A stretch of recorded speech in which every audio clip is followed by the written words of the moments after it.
Ассалому алейкум. Шунавандагони гиромӣ, имрӯз мо дарси имрӯзаи мо бевосита аз ҳаёт ва эҷодиёти шоири маъруфи мо Ҷалолиддин Румӣ оғоз меёбад. Ҷалолиддин Румӣ соли 1207 дар шаҳри Балх аз оилаи шахси донишманд ба дунё омада буд. соли 1212 Чингизхон бо лашкари зиёд ба Хитой ҳуҷум мекунад, баъди Хитой, баъд ба Осиёи Марказӣ, баъд ба шаҳри Балхи Афғонистон. Албатта онҷо хунрезӣ, онҷо тамоми зулму зулмкориро ҷорӣ менамояд. Бинобар ин арбобони адабиёт ва санъат, шахсони донишманд, шоирон, мутафаккирони ҳамон давра, онҳо ба мамлакатҳои дур кӯч мебанданд. Чунки мана ҳамон вазъиятро мана чингизиён дар худи шаҳри Балх ва Осиёи Марказӣ бениҳоят тезу тунд мегардонанд. аз ҷумла падари Ҷалолиддини Румӣ Баҳоваддин Валад ба ҳамроҳи 400 нафар оила аз худи шаҳри Балх ба тарафи Макка кӯч мебанданд. онҳо аз шаҳри Балх омада дар ноҳияи Вахш онҳо дар ин ҷо 3 сол зиндагӣ мекунанд, дар ноҳияи Вахши Тоҷикистон. баъди 3 сол аллакои синни соли худи Ҷалолиддини Румӣ ба 8-солагӣ мерасад ва падараш ҳамроҳи 400 оила ба тарафи шаҳри Машҳади Эрон кӯч мебанданд. онҳо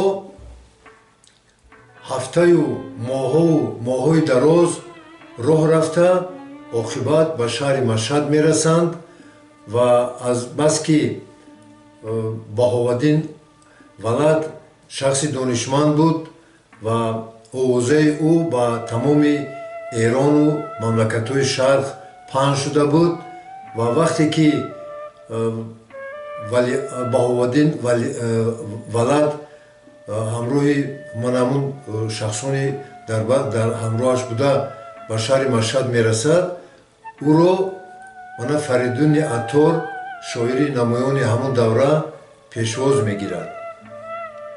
ва вақте ки онҳо дар як майдон баъди гузаштани роҳҳои хеле дуру дароз дар як майдон ба ҳамдигар вом мехӯранд ва Фаридуни Аттор, ки дар болои асп савор буд, аз Баҳоваддин Валад мепурсад ки ин писарча кист?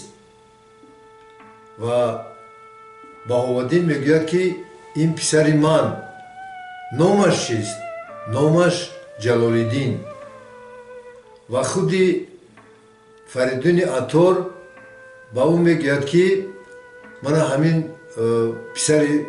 писари шумо мегӯяд дар оянда дар майдони адабиёт яке аз шахсони намоён мешавад ва як китоби худро аз хурҷин бароварда ба ӯ ҳадия мекунад.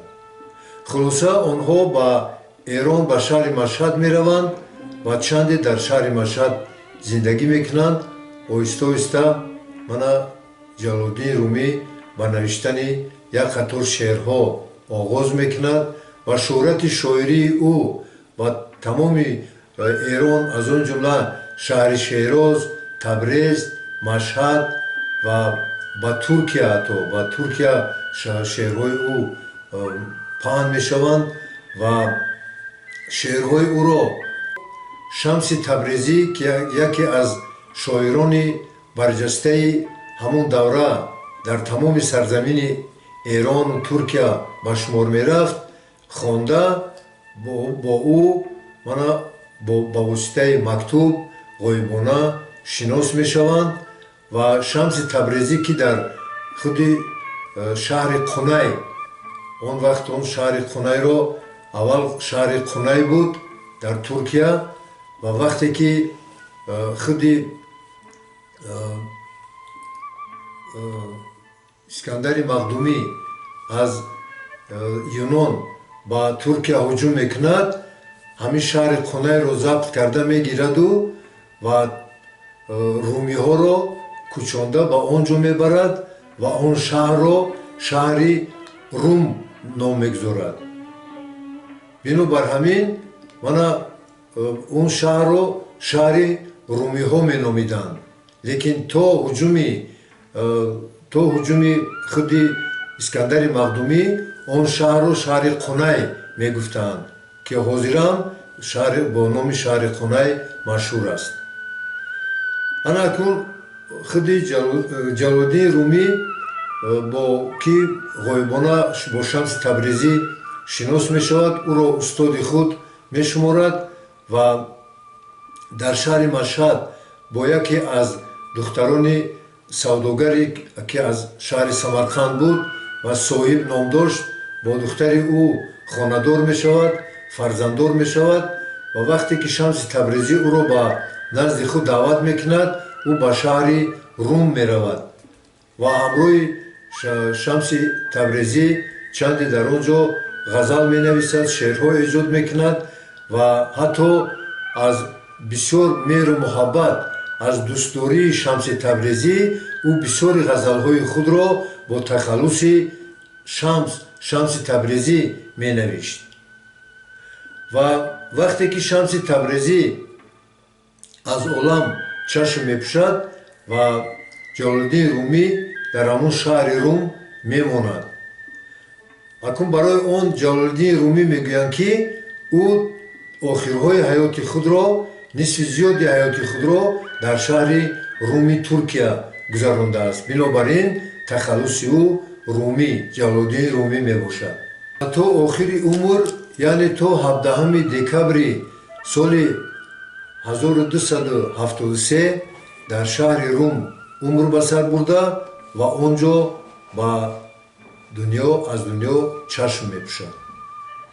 گرچنده که جسد جلال‌الدین رومی از بین ما رفته باشد هم لیکن پند و نصیحت‌های او شعرهای او گفته‌های او سخن‌های بزرگ او البته از بین ما نرفته است و تا امروز جلال‌الدین رومی با این ایجادات برانگاه‌های خود گرانبهای خود در تمام دنیا مشهور است و همه او را حرمت و احترام می‌نمایند. مانا سال 1206 خودی президент ҷумҳурии Тоҷикистон Эмомали Раҳмонов барои зиёрат ба турбати худи Ҷалолиддин Румӣ ба шаҳри Қунай меравад ва он ҷо турбати ӯро зиёрат мекунад ва ҳамроҳи президенти Туркия онҳо маслиҳат намуда шаҳри Қурғонтепаи вилояти Хатлон ва шаҳри Қунаи Туркияро онҳо бародаршаҳр эълон менамоянд. аз ҳамон давра яъне аз соли 1206 ин ду шаҳри бузург шаҳри Қунай бо шаҳри Қурғонтепа бародаршаҳр мебошанд. бевосита соли 2007 бо фармони президенти мо Эмомали Раҳмонов мана 800-солагии Ҷалолиддин Румӣ дар Тоҷикистон ҷашн гирифта шуд ва ба ин муносибат аз тамоми гӯшаву канори дунё аз мамлакатҳои дурдаст мана шоирон нависандагон олимон омаданд ва онҳо бевосита аз ҳаёту ва эҷодиёти Ҷалолиддин Румӣ суханҳо гуфтанд ва хотираҳо ёд намуданд.